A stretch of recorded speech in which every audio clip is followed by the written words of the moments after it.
Welcome to another video. Now we are going to see a more practical approach or a more practical question that is usually asked by companies in not only uh, uh, personal interviews but also in online tests and in terms of subjective exams.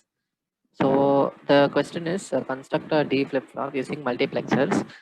So first thing we need to realize here is that when we have a flip-flop and we are using a combination circuit to build a sequential circuit, we need to realize that it is not possible without the first thing is feedback, and the second thing is we need to make sure that we have a master-slave approach. So why master slave is because when we go for a flip flop approach, we usually know that a flip flop is edge triggered. Now, when we say a latch is something that is level triggered, but a flip flop is usually edge triggered. So when we use combinational circuits to build edge triggered, devices, we usually go for the master slave approach. So the first thing that we need here is going to be uh, not just one mux but two multiplexers. So one will be acting as the master, the other one will be acting as the slave. As I said, one will be acting as the master. So we have the master here, and the other one will be acting as the slave. So we know that these two multiplexers are going to be used to create the D flip flop, and we know that uh, here the I1 and I2, I naught are the inputs, and the select line is here.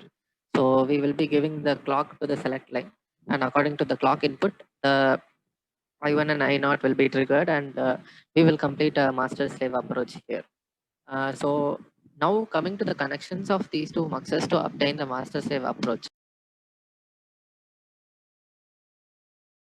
So how do we create a latch out of these two muxes? It's very simple actually. As I said earlier, there are two criteria for a combinational circuit to become sequential. The first one is there should be feedback. So the feedback is what we are going to provide here. So what this means is that whenever there is going to be a clock input of 1, the same output is going to be fed as the input and we are going to retain its value. And of course, that will mean only one thing, that at I0, we are going to give D as the input. And we will also have a clock signal.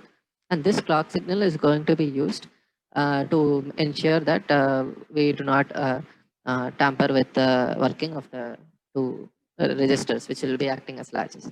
So as I said, the two latches will be needed. So we can safely give a feedback to this one as well. Now comes the interesting part where we have to give the clock to the both latches. So if the input is 0, then the data is going to be passed to the next network. And if the input is 0 here, it should be 0, 1 here so that it maintains the network. And if it is 1 here, it should be 0 here so that it passes this output to give a value of y. And by this action, we get the D flip-flop working. So what should we do is that this clock should be a complement of what the clock is given as input here. So we can safely say that we have to complement the clock while giving it to both the latches. So what we have here is a very beautiful master slave network.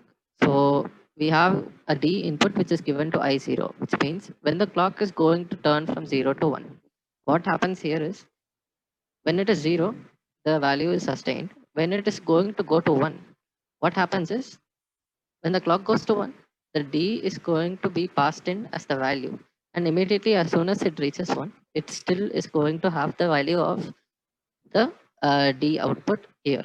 But since there is only going to be a pulse triggering, what happens is immediately after the pulse returns back to its 0 state, the one is going to be the one which is governing the first master.